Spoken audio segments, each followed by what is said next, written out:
With YouTube attacking alternative media, please consider supporting the channel via Patreon for just $1 per month. Link below. The next thing I want to talk about here is Black Panther. Now, Black Panther comes out next week, and the reviews dropped today, and it's currently sitting at 100% on Rotten Tomatoes, with 55 reviews giving it a fresh score. And if you guys don't remember, a few months ago, I was doing this kind of like Rotten Tomatoes recap of certain movies coming out to kind of look to see what reviewers are saying. And that's ultimately what we're going to be doing here. But first, I do kind of want to kind of address what I believe is the elephant in the room. The suspicious nature of the 100%. Now, don't get me wrong, Black Panther looks amazing, and Ryan Coogler's film is one that I am excited to see in IMAX next Thursday. But that being said, come on, no movie is perfect. And I have to really question if the recent drama surrounding the Rotten Tomatoes score from the audience score has anything to do, or that potential hit, that threat of a hit, has anything to do with the 100% that it's gotten, right? Because given the fact that Facebook had to shut down the troll group, which is not going to stop them from acting, and then you've got the Rotten Tomatoes basically trying to say that if any kind of review is hate-filled or has racism in it, they're going to delete it, which I don't entirely disagree with. If you got someone on there saying this whole movie's just a whole bunch of N-words, expletive deleted type stuff, then yeah, get rid of it. It's not a constructive comment at that point, so what's the point of having it? Really, I mean, that could be their opinion, but at the same time, it's kind of like, reword it, come back, sort of thing. Yeah, so let's take a look here at the all critics for Rotten Tomatoes here, because I just find it to be really, really, really interesting with these reviews. So what you've got is let's just do the top critics, right? The ones that they really, really like. So Stephanie Zaracek from Time Magazine, I'm sorry, I mispronounced that name, says Black Panther is set largely in Wakanda. There is a detour to South Korea. Still, there's no shaking the feeling that this is what America looks like when it's allowed to be its truest, free itself. That's a superhero challenge if there ever was one. That's a very interesting quote to have be the top of the top critics.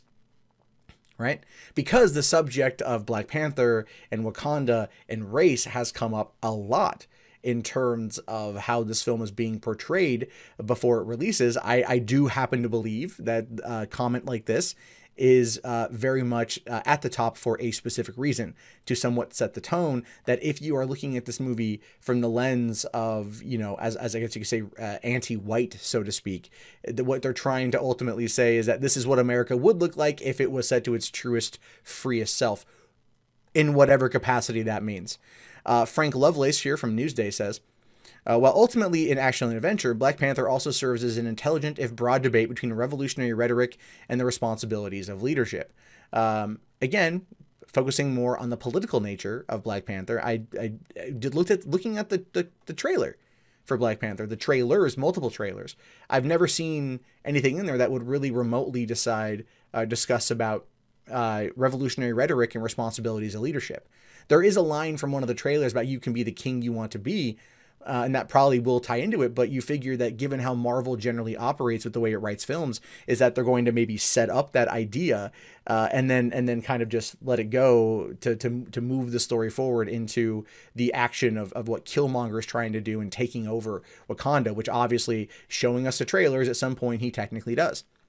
Now, Liz Brown from the Toronto Sun says, Black Panther is every bit as good as you were hoping. Actually, it's better. A terrific screenplay from Ryan Coogler and Joe Robert Cole elevates this thing way beyond the usual boundaries of the Marvel Universe. And that's actually a good sign, because Marvel, let's be fair, as much as I love the Marvel Cinematic Universe, and I do, it suffers from a bit of a problem when it comes to the idea of homogenization. They have the hero, they've got a lackluster villain, they've got fun side characters, they have their adventure, there's a couple tie-ins to other movies and the larger narrative from that phase as a whole, and then, Bob's your uncle and you're on to the next one. There isn't really a lot there with Marvel films to ultimately sink your teeth into for villains. Again, outside of Loki. So hopefully Killmonger, and what I've been hearing about Killmonger is that he's very good and actually makes for a very awesome villain. Now, David Ehrlich here says, you'll believe in T'Challa, you believe Wakanda, and you believe maybe the first time that the MCU actually matters. Well, the MCU has mattered in many, many, many significant ways. I find this interesting that this line again is here. It's saying ultimately that the MCU as a whole has kind of been up to this point, and this is what really kicks it off. Their 18th movie, they finally hit their stride, is what I look at that. And I'm like, it's always kind of been there. If they allow them to be a little bit freer in terms of the filmmaking process and the way that the director takes the movie while still kind of operating underneath that umbrella, then maybe he's got a point. Now, Jake Cole here says, it's easy to lament how long it took to bring Black Panther to the big screen, but at least the wait was worth it. Well, Marvel had to very much sit there and figure out how they wanted to play this out. They had to sit there and create the cinematic universe, to have the franchises do very well, to build up the core 5 characters in order to then expand out into, you could say almost their B team. I'm not saying that that Black Panther is a B team, but they would have never launched the MCU with Black Panther. There's just no way they could have done that. They had to develop and build and build and build and build, and then also honor contracts and things like that. So now that they're in their stride, and they're 18 movies in 10 years, hitting their stride, you very much can see what's going on here. Brian Lowry from CNN.com says, Black Panther pounces towards the head of the class, making or in a way that should make the king and his key subjects a cornerstone of an already formidable roster. And they are, actually. A lot of them are jumping over to being on the other movies. They're going to show up in Avengers Infinity War.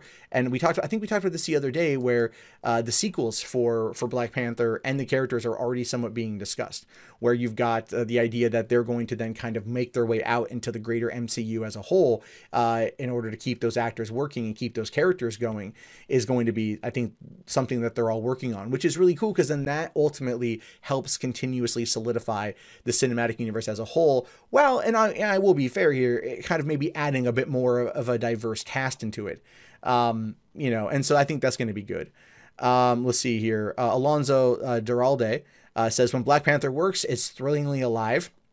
Okay, sure.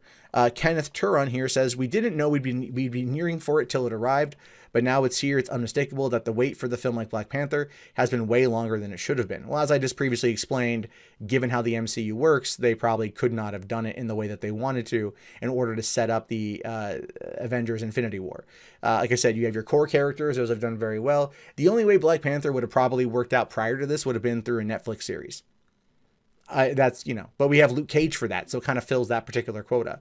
Not to say you can't have multiple, just saying that in the way that they're trying to, the Defenders, which I think ultimately didn't Black Panther and Luke Cage team up, I think in some runs or something, so they could have brought that in, but you can kind of see, like, from just a movie making perspective, establish the core franchise and then go from there. You don't want to run before you can walk, sort of thing. David Edelstein here says, Coogler has proven he can play in the big boy's house. From what I can see, I agree. Manola Dargis from the New York Times says, most big studio fantasies take you out for a joyride only to hit the same exhausted story and franchise expanding beats. Not this one. And that actually has me probably the most excited, simply because, yes, as I pointed out, they very much are homogenized. They very much follow a set structure. And if this one breaks the mold of that, I think that will definitely be something good for the future. And I'm excited for that.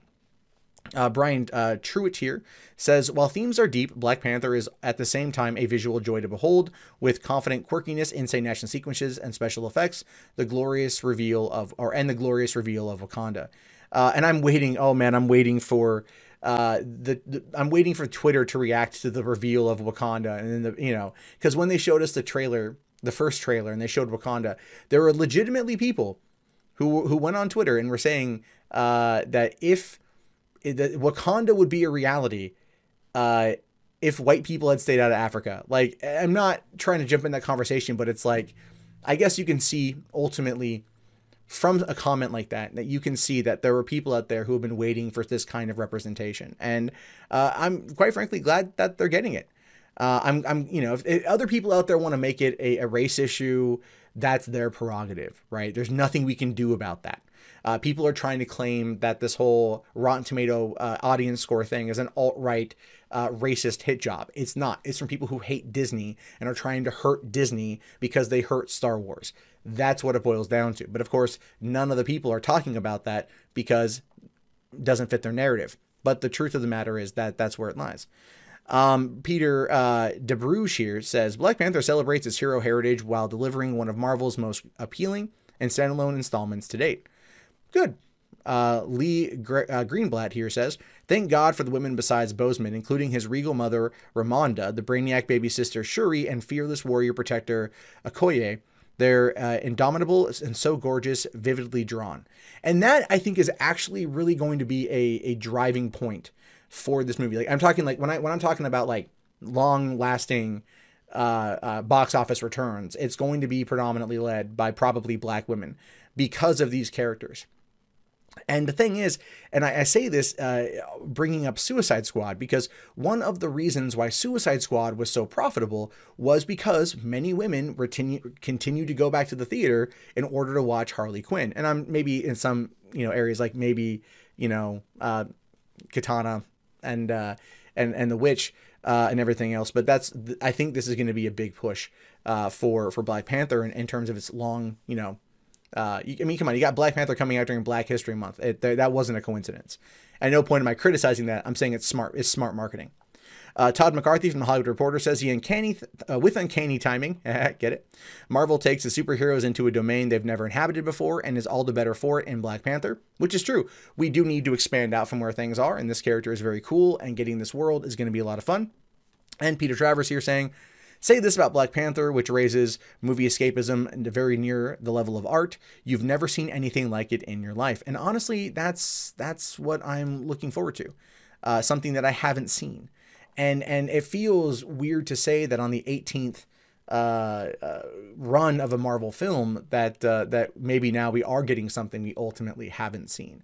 And that should be fascinating in its own right, because the way that it looks like it's going to be presented is that it might be worth this 100%. Now, wait for the audience at large to see it. Wait to see whether or not that group does actually come through and attack the audience score. And then we wait for all of the general responses from the movie bloggers that are going to be decrying it as racist, while completely overlooking the origins announced by the group itself.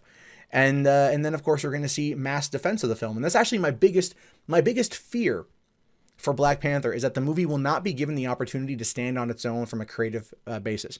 My biggest fear for Black Panther is that the movie is going to be very much treated like Ghostbusters 2016, where instead of being a movie, a fantasy film, something you turn your brain off for a couple hours and watch and enjoy, it ends up becoming this battleground over race and over representation, and that ends up taking over and just dominating the conversation, rather than looking at the movie of its own merits and going like, damn, that was good, or damn, that wasn't good. Unfortunately, given how polarizing everything is these days, I just feel like we're going to see more of the former, and I don't want that. I don't want that one bit. And the really sucky thing is that all I can do is talk about it, but I'm utterly powerless to stop it.